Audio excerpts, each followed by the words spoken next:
So guys start करते हैं। 1 मार्च 2021 को संपूर्ण विश्व में कौन सा दिवस मनाया गया? जीरो भेदभाव दिवस मनाया गया। बहुत ही ज़्यादा इंपॉर्टेंट है। इंग्लिश में इसे बोलते हैं जीरो डिस्क्रिमिनेशन डे। और इसकी इस बार की थीम क्या थी? एंड इनइक्वालिटी इस बार की थीम थी। मोस्ट इंपॉर्टेंट क्वेश्चन है, याद रखना है, आपको परीक्षा में आ सकता है। बात करते हैं हम अपने नेक्स्ट क्वेश्चन की ओर। 78वां गोल्डन ग्लोब अवार्ड बहुत ही ज़्यादा इंपॉर्टेंट है। रेलवे में आपने देखा ही होगा 2017 में बहुत सारे क्वेश्चन जो है अवार्ड से पूछे गए थे और इस बार भी पूछा जाएगा रेलवे ग्रुप डी में। तो सबसे पहले बात करते हैं सर्वश्रेष्ठ मोशन फिल्म ड्रामा किसे दिया गया अवार्ड? तो ये दिया गया है नोमैडलैंड को। नोमैडलैंड जो है उसे सर्वश्रेष्ठ मोशन फिल्म ड्रामा का अवार्ड मिला है। इसके बाद बात करते हैं सर्वश्रेष्ठ अभिनेता की।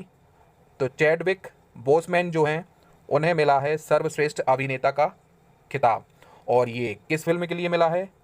तो मी रैनीज ब्लैक बॉटम के लिए इन्हें सर्वश्रेष्ठ अभिनेता का अवार्ड मिला है। बहुत ही ज़्यादा इंपॉर्टेंट क्वेश्चन है दोनों। बढ़ते हैं अपने नेक्स्ट क्वेश्चन की ओर। और तीसरा है हमारा इसी अवार्ड में अभिनेत्री की बात करते हैं, सर्वश्रेष्ठ अभिनेत्री। तो एंड्रा डे जो है उन्हें सर्वश्रेष्ठ अभिनेत्री का खिताब मिला है। और इनकी जो फिल्म थी वो कौन सी थी? The United States versus Willie Holiday. तो आपको याद रखना है। अब हम बात करते हैं हम अपने फोर्थ अवार्ड की। सर्वश्रेष्ठ निदेशक का अवार्ड किसे मिला है? तो क्लो झाओ को जो है सर्वश्रेष्ठ निदेशक का अवार्ड मिला है। और इनकी जो फिल्म थी वो कौन सी थी?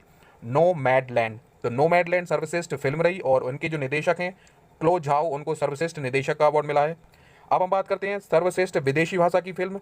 तो मिनारी जो है यूएसए की फिल्म थी मिनारी, उसको सर्वश्रेष्ठ विदेशी भाषा की फिल्म का अवार्ड मिला है। और अगर हम बात करें सर्वश्रेष्ठ टेलीविजन सीरीज ड्रामा की, अगर हम बात करें तो द क्राउन को यह अवार्ड मिला है। तो 6 के 6 क्वेश्चन बहुत ही ज़्यादा इंपॉर्टेंट है, आपको इस अवार्ड से याद रखने हैं। एक बार रिवीजन फिर से कर लेते हैं जल्दी से। तो सर्वश्रेष्ठ जो फिल्म रही वो कौन सी रही? नोमैडलैंड। सर्वश्रेष्ठ अभिनेता की बात करें तो चैडविन बॉसमैन जो है सर्वश्रेष्ठ अभिनेता रहे। इसके बाद अभिनेत्री की बात करें तो एंड्रा डे जो है सर्वश्रेष्ठ अभिनेत्री रही हैं।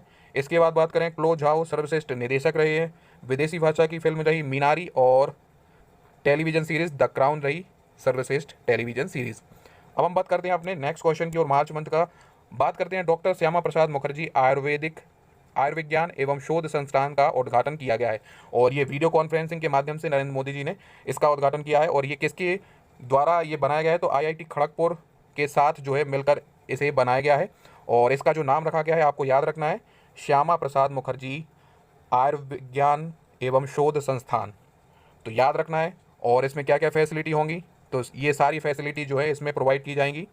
तो आपको याद रखना है डॉक्टर श्यामा प्रसाद मुखर्जी आयुर्विज्ञान एवं शोध संस्थान का उद्घाटन किया गया है खड़गपुर में, आईआईटी खड़गपुर के सहयोग से, शिक्षा मंत्रालय और आईआईटी खड़गपुर के सहयोग से इसको डेवलप किया गया है। बात करते हैं हम अपने नेक्स्ट क्वेश्चन की ओर। One of the most important question है ऑस्ट्रेलियाई ओपन, ये जो हो चुका है। अब हम बात करते हैं इसमें पुरुष की। अगर बात करें तो पुरुष के जो विजेता रहे हैं वो रहे हैं नोवाक जोकोविच, सर्बिया के ये खिलाड़ी हैं। और इन्होंने डैनियल मेदवेदेव जो कि रूस के हैं उनको हराकर ऑस्ट्रेलिया ओपन का पुरुष एकल का खिताब जीत लिया है। इसी प्रकार हम बात करते हैं महिला वर्ग में तो नाओमी ओसाका जापान की, उन्होंने महिला वर्ग का ऑस्ट्रेलिया ओपन जीत लिया है। और उन्होंने किसको हराया है? तो जेनिफर ब्रैडी, अमेरिका की जेनिफर ब्रैडी को हराकर नाओमी ओसाका ने ये खिताब जीता है। तो ऑस्ट्रेलिया ओपन आपको याद रखना, नोवाक जोकोविच और नाओमी ओसाका ने इस बार का ऑस्ट्रेलिया ओपन का खिताब जीत लिया है। बढ़ते हम अपने नेक्स्ट क्वेश्चन की ओर। 30वें बिहारी पुरस्कार। तो 30वें बिहारी पुरस्कार इंपॉर्टेंट क्वेश्चन है। तो 30वां बिहारी पुरस्कार जो दिया गया है वो किसे दिया गया है? मोहन कृष्ण बोहरा। तो मोहन कृष्ण बोहरा जी को जो है 30वां बिहारी पुरस्कार दिया गया है। और इनकी जो पुस्तक थी वो क्या थी? तस्लीम संघर्ष और साहित्य। तस्लीम संघर्ष और साहित्य जो थी इनकी पुस्तक थी, वो भी हिंदी भाषा की। और ये के बिरला फाउंडेशन के द्वारा शुरू किया गया था 1991 में। तो आपको याद रखना है 30वां बिहारी पुरस्कार किसे दिया गया है? मोहन कृष्ण बोहरा को, तस्लीम संघर्ष एवं साहित्य के लिए। बढ़ते हैं हम अपने नेक्स्ट क्वेश्चन की ओर। सो दोस्तों बहुत ही ज़्यादा इंपॉर्टेंट क्वेश्चन मैंने इसमें कलेक्ट किए हैं। तो अगर वीडियो अच्छा लगता है तो उसे लाइक जरूर करना है आपको। आर्थिक स्वतंत्रता सूचकांक। तो आर्थिक स्वतंत्रता सूचकांक की अगर हम बात करते हैं तो आर्थिक स्वतंत्रता सूचकांक में कुल कितने देशों ने भाग लिया था? तो 178 देशों ने इसमें भाग लिया था। और सिंगापुर इसमें क्या रहा है? शीर्ष पर रहा है। बाकी बात करें भारत की तो भारत का स्थान 121वां रहा है। और इसको जो स्कोर मिला है 56.5 का स्कोर के साथ 121वें स्थान पे। जबकि 2020 की अगर हम बात करें तो 2020 में जो भारत का स्थान था वो कितना था? 120। तो आप ऐसे याद रख सकते हैं 20 में 20 था और 21 में 21 था, यानी कि 2020 में 120वां स्थान था और 2021 में 121वां स्थान रहा है। और सिंगापुर ने टॉप किया है। तो आर्थिक स्वतंत्रता सूचकांक में भारत का स्थान 121वां रहा। अब हम बात करते हैं सैन्य अभ्यास जो हुआ है डस्ट लिंक। तो डस्ट लिंक सेकेंड जो सैन्य अभ्यास हुआ है वो किस किस के बीच हुआ है? तो भारत और उज्बेकिस्तान के बीच, ये जो सेनाओं के बीच जो संयुक्त सैन्य अभ्यास हुआ है डस्ट लिंक, और ये कहाँ पर हुआ है? तो रानीखेत उत्तराखंड में इसका आयोजन किया गया है और 45-45 दोनों देशों के सैनिकों ने इसमें भाग लिया था। तो ऑपरेशन डस्ट लिंक की अगर हम बात करें तो भारत और उज्बेकिस्तान के देशों के बीच ये जो सैन्य अभ्यास है वो हुआ था। बात करते हैं अब अपने नेक्स्ट क्वेश्चन की ओर। ये भी बहुत इंपॉर्टेंट क्वेश्चन है। तो अभी आपने देखा होगा हाल ही में जो उत्तराखंड के मुख्यमंत्री थे उन्होंने इस्तीफा दे दिया, और अब जो इनकी जगह पे बने हैं वो बने हैं तीरथ सिंह रावत। उत्तराखंड के 10वें मुख्यमंत्री बने हैं तीरथ सिंह रावत। उत्तराखंड का 10वां मुख्यमंत्री बनाया गया है। और उत्तराखंड की जो राज्यपाल है वो कौन है? बेबी रानी मौर्य।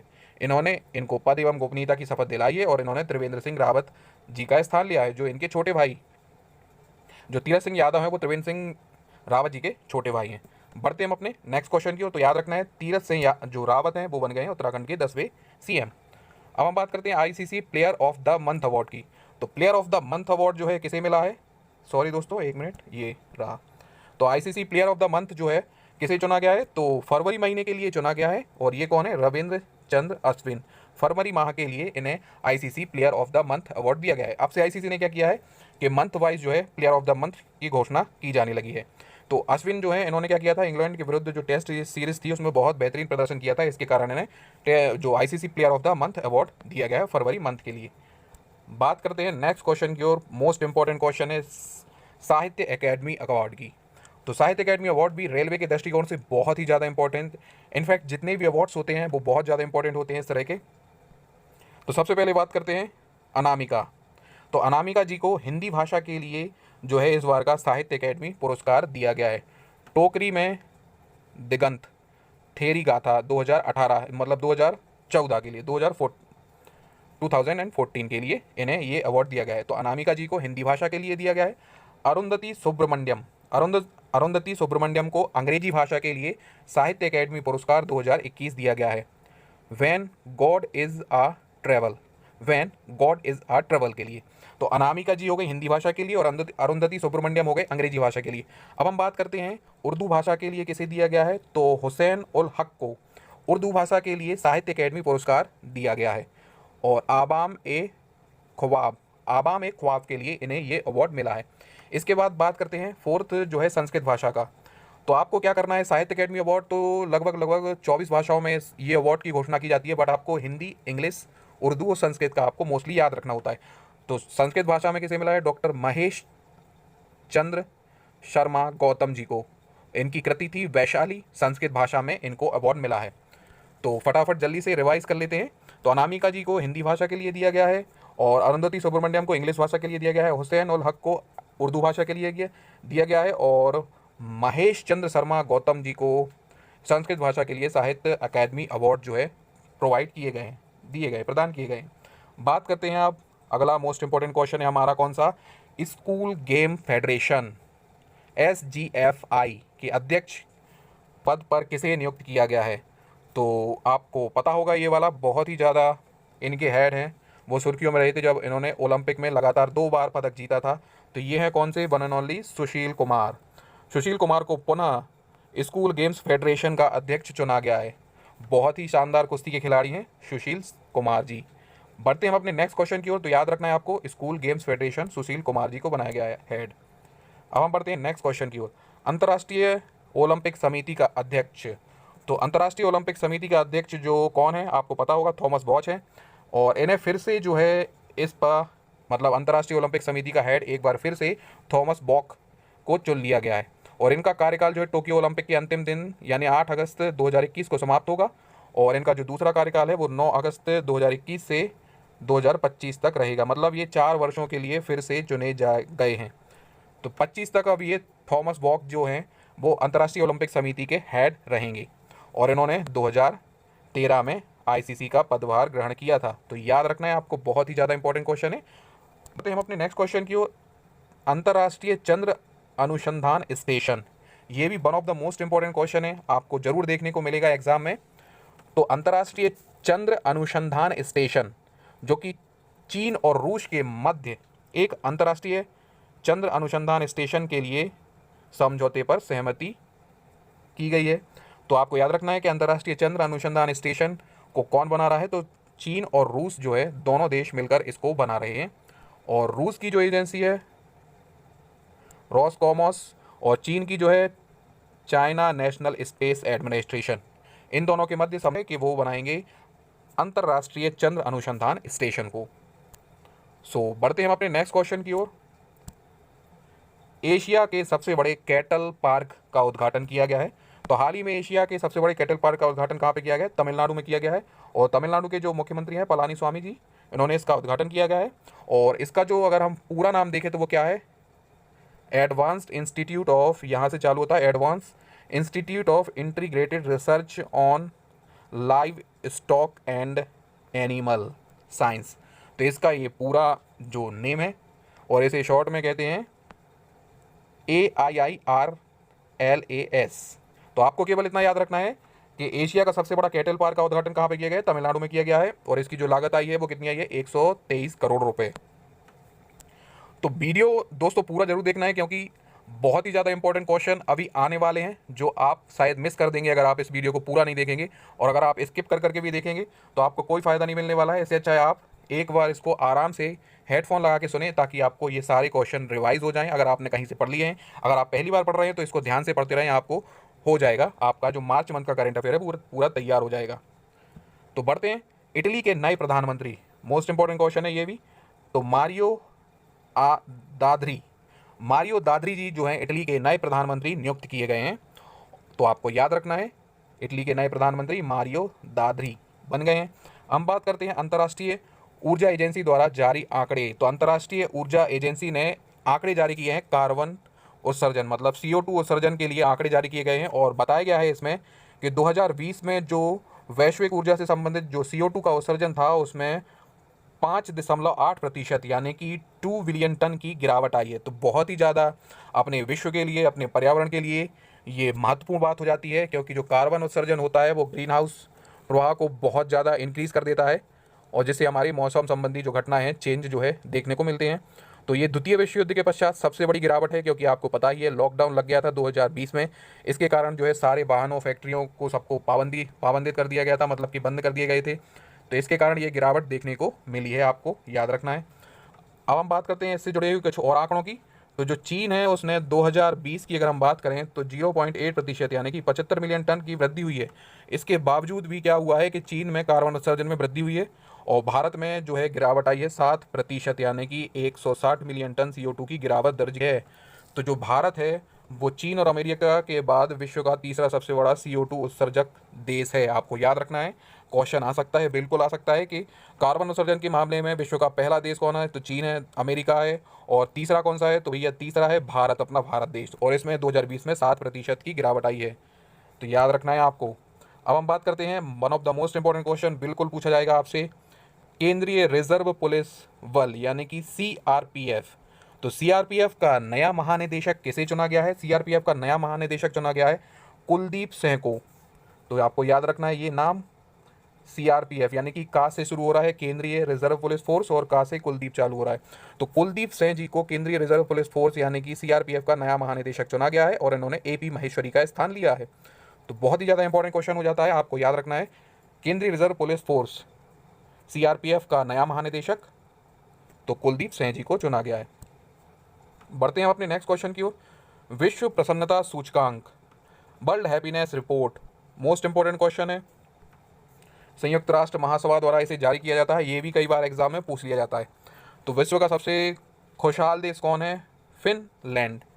तो आप ऐसे याद रख सकते हैं, फिनलैंड को फनलैंड की तरह याद रखें। फन, जहाँ फन होगा वहाँ खुशी होगी, खुशहाल होगा वो देश।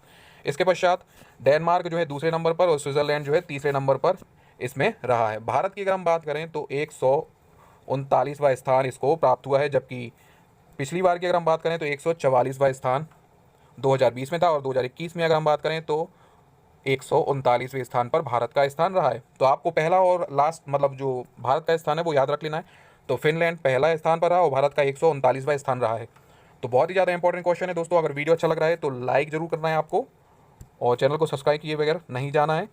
बात करते हैं हम प्रिट्जर आर्किटेक्चर अवार्ड की। सो ऐसे ही क्वेश्चन दोस्तों बहुत सारे कलेक्ट किए हैं मैंने, आपको सारे के सारे एक के बाद एक मिलने वाले हैं। तो आपको वीडियो छोड़कर नहीं जाना है। प्रिट्जर आर्किटेक्चर पुरस्कारों की बात करते हैं तो 2018 का जो प्रिट्जर आर्किटेक्चर अवार्ड जो है मिला है, किसे मिला है? तो एनी लेकेटॉन तथा जीन फिलिप बासल और एनी लेकेटॉन को ये अवार्ड जो है संयुक्त रूप से दिया गया है। तो आर्किटेक्ट के क्षेत्र में ये नोबेल प्राइज़ कहा जाता है और इसमें $1,00,000 की जो पुरस्कार राशि है वो प्रदान की जाती है। और आपको याद रखना है भारत के एकमात्र इस पुरस्कार को प्राप्त करने वाले कौन है? तो ये हैं भैया बालकृष्ण दोषी। वर्ष 2018 में ही, ज़्यादा पुराना नहीं है, वर्ष 2018 में ही इनको मिला था। भारत के प्रसिद्ध आर्किटेक्ट हैं। और इस बार का आपको याद रखना है एनी लेकेटॉन और जीन फिलिप बासल, इन दोनों को इस बार का प्रिट्जर आर्किटेक्चर अवार्ड प्रोवाइड किया गया है। बढ़ते हैं हम अपने नेक्स्ट क्वेश्चन की ओर। तो हमारा नेक्स्ट क्वेश्चन है, भारत की पहली महिला क्रिकेटर बन गई हैं कौन? मिताली राज, जिन्होंने सभी प्रारूपों में 10,000 रन बनाए हैं। तो आपको याद रखना है भारत की पहली महिला क्रिकेटर जिन्होंने 10,000 रन सभी प्रारूपों में पूरे किए हैं वो कौन है? Mitali Raj. One of the most valuable player बोले या one of the most important player बोले टीम इंडिया का, तो वो कौन है? मिताली राज हैं। और इन्होंने सभी फॉर्मेट में 10,000 रन पूरे कर लिए हैं। और मिताली राज ने जो 10,000 रन पूरे किए हैं, और ये अंतर्राष्ट्रीय महिला क्रिकेटर भी बन गई हैं, मतलब कि दूसरी अंतर्राष्ट्रीय क्रिकेटर महिला बन गई हैं। और पहली कौन है आपको याद रखना है? इंग्लैंड की चार्लोट एडवर्ड्स पहले स्थान पे और दूसरे स्थान पर मिताली राज हैं। तो ये विश्व की दूसरी महिला क्रिकेटर बन गई हैं जिन्होंने 10,000 रन बनाए हैं, और भारत की पहली और विश्व की दूसरी। बात करते हैं, अगला क्वेश्चन है हमारा तमिलनाडु की तलवारबाज। ये भी बहुत ज़्यादा इंपॉर्टेंट क्वेश्चन है, बिल्कुल आपको देखने को मिल जाएगा किसी ना किसी एग्जाम में। तो तमिलनाडु की जो तलवारबाज हैं CA भवानी देवी, इनको टोक्यो ओलंपिक के क्वालिफाई में इन्होंने क्वालिफाई कर लिया है, और इसी के साथ ये भारत की पहली तलवारबाज बन गई हैं। तो CA Bhavani Devi Tokyo Olympic में क्वालिफाई होने वाली भारत की पहली महिला तलवारबाज बन गई हैं, और ये कहाँ की हैं? तो ये तमिलनाडु की हैं, याद रखना है आपको। बढ़ते हैं हम अपने नेक्स्ट क्वेश्चन की ओर। विश्व शक्तिशाली सुपर कंप्यूटर, यानी कि विश्व का सबसे शक्तिशाली सुपर कंप्यूटर कौन सा है? तो जापान के वैज्ञानिकों ने बनाया है इसे, जापानीज वैज्ञानिकों ने बनाया है, और ये कौन सा है? फोगाकू। तो फोगाकू जो है विश्व का सबसे शक्तिशाली कंप्यूटर है। अप्रैल 2020 में कोविड-19 महामारी से निपटान हेतु विशेष परियोजना के लिए इस सुपर कंप्यूटर का परीक्षण किया गया था। तो इसका परीक्षण भी हो गया, और ये जापान के वैज्ञानिकों ने मिलकर बनाया है। और तो आपको याद रखना है ये सारी चीज़ें, तो नाम जरूर याद रखना है, विश्व का सबसे शक्तिशाली कंप्यूटर कौन है? फोगाकू।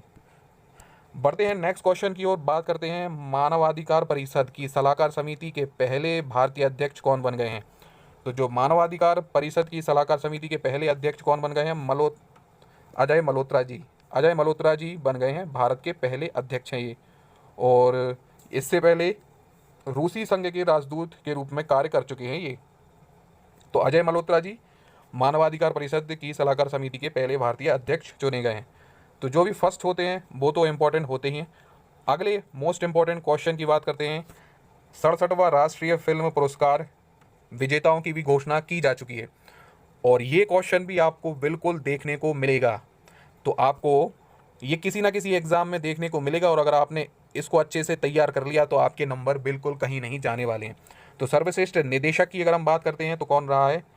संजय पूरन सिंह चौहान सर्वश्रेष्ठ निदेशक चुने गए हैं। और इनकी जो फिल्म थी, इनकी फिल्म थी 72 हूरे जो है इनकी फिल्म थी। बात करते हैं सर्वश्रेष्ठ अभिनेता का, तो ये मिला है मनोज बाजपेयी जी को। बहुत ही ज़्यादा मतलब कि पावरफुल एक्टर हैं ये।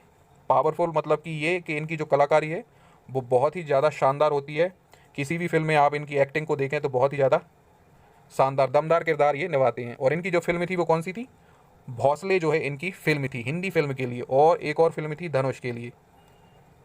बात करते हैं सर्वश्रेष्ठ अभिनेत्री की, तो सर्वश्रेष्ठ अभिनेत्री का अगर हम बात करें तो ये मिला है कंगना रनौत जी को, और इनको मिला है फिल्म मणिकर्णिका के लिए और पंगा के लिए। तो मोस्ट इंपॉर्टेंट क्वेश्चन है, आपको याद रखना है। बढ़ते हैं नेक्स्ट क्वेश्चन की ओर।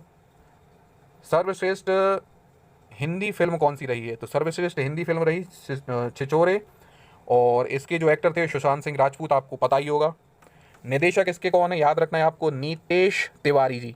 क्योंकि रेलवे ग्रुप डी में कई शिफ्टों में निदेशक से क्वेश्चन बहुत पूछे गए थे। तो छिछोरे जो रही हिंदी, मतलब सर्वश्रेष्ठ हिंदी फिल्म रही। और सर्वश्रेष्ठ बाल फिल्म की अगर हम बात करें तो कस्तूरी जो थी सर्वश्रेष्ठ बाल फिल्म थी। तो बाल फिल्म रही है कस्तूरी, हिंदी भाषा की सर्वश्रेष्ठ बाल फिल्म रही है कस्तूरी। अब हम बात करते हैं सर्वश्रेष्ठ फिल्म जो रही है ओवरऑल कैटेगरी में, तो प्रियदर्शन द्वारा निर्देशित मलयालम फिल्म मरक्कर अरा विक्का डालिंते सिम्हम जो है, इसे स्वर्ण कमल प्रदान किया गया है। तो याद रखना है आपको, आप शॉर्ट में फॉर्म में याद रख सकते हैं मरक्कर सिम्हम, ऐसा याद रख सकते हैं। और गैर फीचर फिल्म की श्रेणी में द इंजीनियर्स ड्रीम जो है सर्वश्रेष्ठ फिल्म रही है। सो बढ़ते हैं हम अपने नेक्स्ट क्वेश्चन की ओर। बहुत ही ज़्यादा इंपॉर्टेंट क्वेश्चन था ये। बढ़ते हैं नेक्स्ट क्वेश्चन की ओर। अब हम बात करते हैं गांधी शांति पुरस्कारों की। तो ये भी बहुत ज़्यादा इंपॉर्टेंट है। तो केंद्र सरकार ने 19 और 20 दोनों के लिए गांधी शांति पुरस्कारों की घोषणा की है। तो 2019 के लिए अब हम बात करते हैं, तो 2019 के लिए ओमान के सुल्तान जो थे, दिवंगत सुल्तान काबूस बिन सैद अल सैद को प्रदान किया गया है। तो काबूस बिन सैद अल सैद जो है उन्हें 2019 के लिए, और 2020 के लिए बांग्लादेश के जो संस्थापक हैं और प्रथम राष्ट्रपति हैं बंगबंधु शेख मुजीबुर रहमान। तो 2019 के लिए ओमान के सुल्तान को, काबूस बिन सैद अल सैद को, और 2020 के लिए प्रदान किया गया है जो बांग्लादेश के पहले राष्ट्रपति थे बंगबंधु शेख मुजीबुर रहमान। बहुत ही ज़्यादा इंपॉर्टेंट क्वेश्चन है, याद रखना है आपको। बात करते हैं अब राष्ट्रीय सुरक्षा सलाहकार। अगेन मोस्ट इंपॉर्टेंट क्वेश्चन हमारे सामने आ चुका है। तो राष्ट्रीय सुरक्षा सलाहकार NSG किसे नियुक्त किया गया है? तो ये नियुक्त किया गया है वरिष्ठ IPS अधिकारी M.A. गणपति। तो M.A. गणपति को राष्ट्रीय सुरक्षा गार्ड यानी NSG का प्रमुख नियुक्त किया गया है, और इन्होंने SS देसवाल का स्थान लिया है। तो याद रखना है, ये भी one of the most important question है। आगे बढ़ते हैं नेक्स्ट क्वेश्चन की ओर। तो सबसे अधिक गोल करने का रिकॉर्ड जो है किसके नाम रहा है? तो सबसे अधिक गोल करने का जो रिकॉर्ड है वो क्रिस्टियानो रोनाल्डो ने बना दिया है। और इन्होंने कितने गोल करे हैं अभी तक? तो 770 गोल करके जो है इन्होंने इतिहास बना दिया है। और ये पुर्तगाल के खिलाड़ी हैं क्रिस्टियानो रोनाल्डो। और इन्होंने किसका रिकॉर्ड तोड़ा है? ब्राज़ील के पेले का रिकॉर्ड तोड़ दिया है, जिन्होंने 767 यानी कि 767 गोल करके रिकॉर्ड बनाया था। उसके रिकॉर्ड को क्रिस्टियानो रोनाल्डो ने तोड़ दिया है। अब हम बात करते हैं अगला क्वेश्चन। अमेरिका बना भारत का दूसरा सबसे बड़ा तेल आपूर्तक देश। तो अभी हाल ही में क्या हुआ है कि जो अमेरिका है वो सऊदी अरब को पीछे छोड़कर भारत का दूसरा सबसे बड़ा तेल आपूर्तक देश बना है। तो आपको बस ये याद रखना है कि जो अमेरिका है वो अब सबसे बड़ा तेल आपूर्तक देश बना है भारत के लिए। बात करते हैं अगले क्वेश्चन की ओर।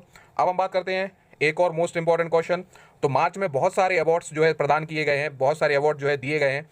सारे के सारे अवार्ड बहुत ज़्यादा इंपॉर्टेंट है। उसमें से एक ये भी है फिल्म फेयर पुरस्कार। तो फिल्म फेयर पुरस्कार 66वें फिल्म फेयर अवार्ड जो है उनकी घोषणा की गई है। तो सर्वश्रेष्ठ फिल्म की अगर हम बात करें तो ये रही है थप्पड़, और ये किसके द्वारा निर्देशित है?